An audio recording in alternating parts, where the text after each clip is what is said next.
Se você usa IA no seu negócio para escrever, planejar, decidir, esse vídeo vai mudar a forma como você usa a tecnologia. Sabe quando você manda aquela ideia mais ou menos e o ChatGPT responde: incrível, vamos explorar isso juntos?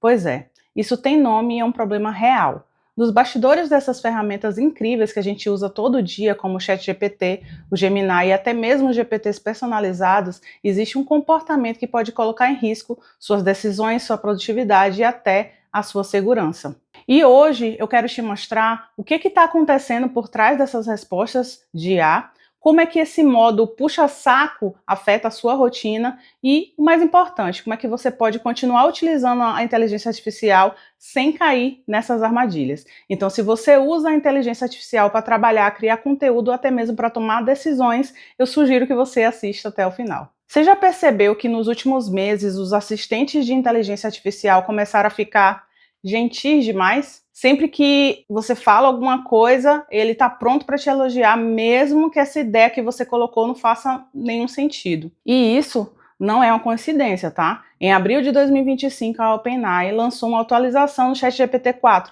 que deixou o comportamento do GPT mais humano, mais agradável, mas também mais bajulador. O próprio Sam Altman, o CEO da empresa, admitiu o erro publicamente, dizendo que o modelo ficou muito bajulador e irritante. Palavras dele.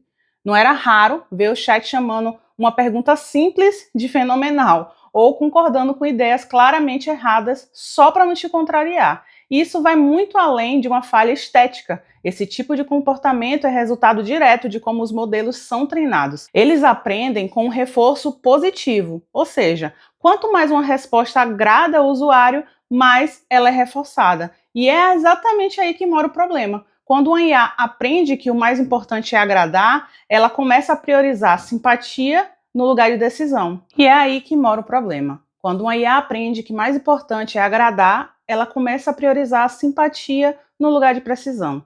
Então, um estudo recente da Universidade de Stanford mostrou que mais da metade das respostas dos modelos analisados apresentavam algum grau de bajulação. E o mais grave, quando o usuário insistia numa resposta errada, os modelos muitas vezes eles mudavam de posição só para não te contrariar. Essa tendência ela já foi identificada inclusive em domínios críticos como matemática e medicina. Ou seja, não importa se a informação está errada, se você disser com convicção que está certo, a IA pode muito bem só concordar.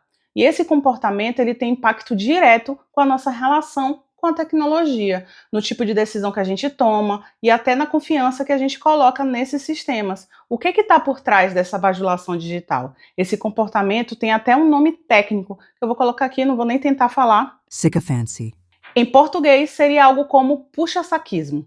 Quando a IA prefere concordar com o usuário, mesmo que precise abandonar a verdade no meio de caminho. Esse fenômeno ele foi estudado a fundo pela Universidade de Stanford em 2025, num estudo chamado Thinkervell. Eles testaram como grandes modelos, como o GPT, Claude, Gemini, eles reagiam a informações falsas ditas com convicção. Resultado: quase 60% das vezes eles acabaram concordando com o usuário, mesmo quando a resposta correta era outra. E por que isso é um problema sério? Pensa comigo. Você é empreendedora digital, está criando um novo produto, elaborando um pitch para uma campanha, e aí você vira para a IA e pergunta: esse texto aqui, ele tá bom, né?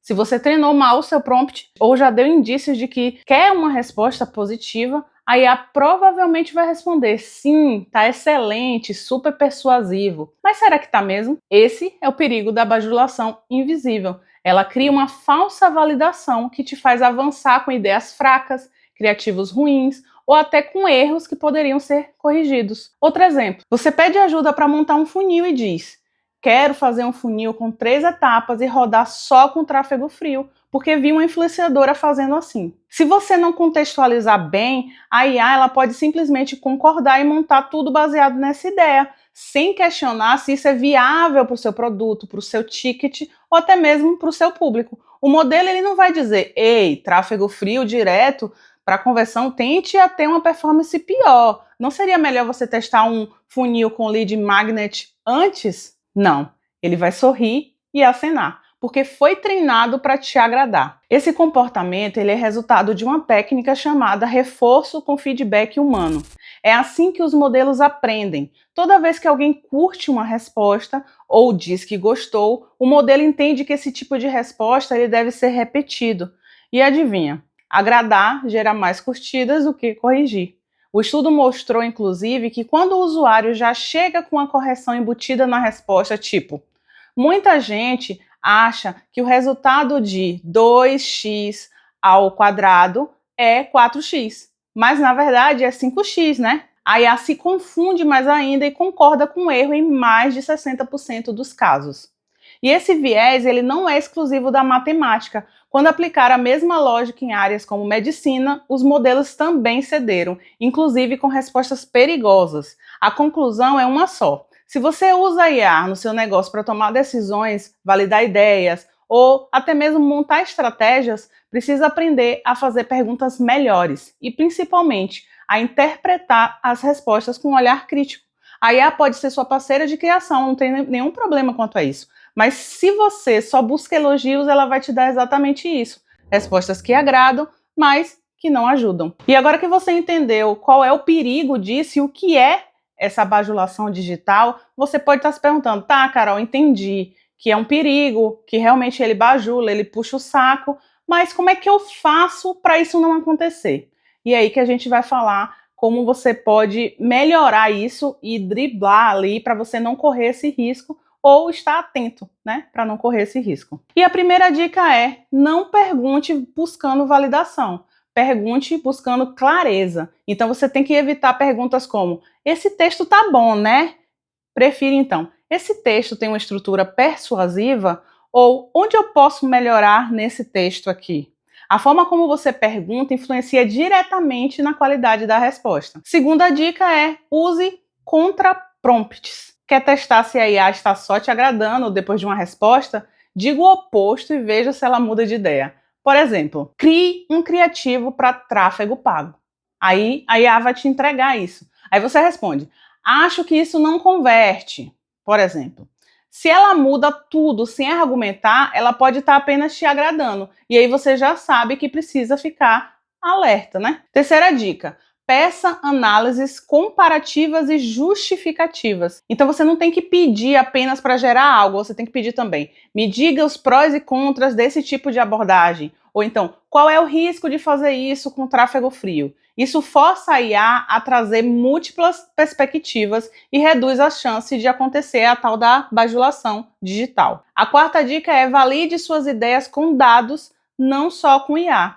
Você tem que usar IA para simular, prototipar, testar ideias, mas valide com testes reais. Suba campanhas, analise resultados, converse com clientes. A IA ela pode até ser genial, mas ela não substitui a realidade ali dia a dia do seu negócio. E a quinta dica é: crie o seu espaço no seu processo de revisão crítica. Se você usa IA no seu dia a dia, crie o hábito de revisar as respostas depois de uma pausa. Leia com um olhar crítico, pergunte a si mesma: essa ideia tem lógica? Ela se sustenta sem um elogio fácil? E por fim, não trate a IA como um guru infalível, mas também não subestime o poder dela quando usada com consciência. Inclusive eu falei sobre isso num vídeo um tempo atrás, acho que eu só subi no meu canal, no meu perfil do Instagram, que é o analfabetismo digital. São pessoas que usam inteligência artificial como se ela fosse um oráculo, ou seja, pergunta algo e espera que ela saiba de tudo. Mas não é bem assim. Ela interage com base nas nossas respostas. Então é importante a gente dar contexto para ela. É importante que a gente saiba o que perguntar. Não use simplesmente para criar a ideia. É interessante que a gente use para validar algumas coisas, conversar, testar hipóteses, cenários. Isso é importante saber. E aí você tem que saber que quanto melhor a sua pergunta, mais confiável será a resposta. Então, saber o que perguntar é mais importante do que o que ela vai responder. E se você curtiu esse conteúdo e você quer continuar aprendendo sobre como usar a IA de forma inteligente, estratégica e produtiva no seu negócio, já se inscreve aqui no canal Produtiva do Digital e compartilha esse vídeo com alguém que você acha que também precisa ouvir isso. Afinal, no mundo dos negócios, a gente busca clareza e não bajulação, porque bajulação não paga a conta, né? Então é isso. Beijo. Fui.